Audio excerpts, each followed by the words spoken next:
Every single item that I ever try, when I get it in, the first thing I do is I try it out in the shop. And if it includes making a fire of some type, that stresses my wife to no end when smoke starts billowing out of the garage. But that's a different story. I try it in the shop. The second phase, if it works out or there's something that I like about it, is I take it out in my backyard, or I take it up to the land, which is almost like my backyard. I take it up to my land where I have a cabin, and I try to do it in a more realistic fashion. In my shop, I'm going to cheat. If I'm testing a knife and I'm cutting wood, I'm going to grab a piece of 2x4 and I'm going to trim on it, and I'm going to do different things with it.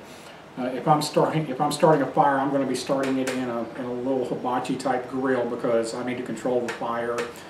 And of course, it's got plenty of air and it's made to have a fire in it, so that's cheating.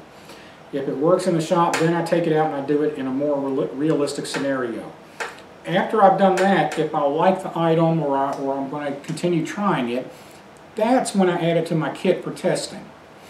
And I don't get rid of my primary way. If I'm going to switch to a canteen set, I'm not going to get rid of the set that I know works before I've tested this many times in the field.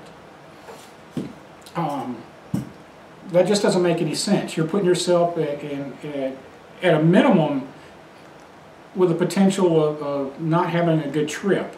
At a maximum, it could be a disaster. You get out there with your canteen set and you screw something up and you melt your canteen, you can't carry water anymore. If you have the one that you used before that's in your bag, okay, I learned. I melted my canteen set. I know not to do that anymore. And you still have your water bottle. I don't know why I said melt your canteen. It's what's sitting in front of me. That would be funny though.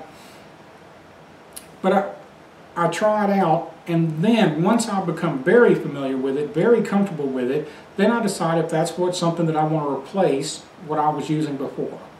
So get your basic stuff, get out there and start using it.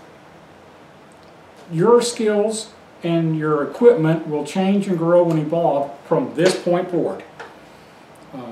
You're going to get to a point where you have your favorites, but those favorites are going to change. This actually gets covered in another video, but until then, get your basics, get you a book, get out there and start doing it. I'll see you later. Have a good one.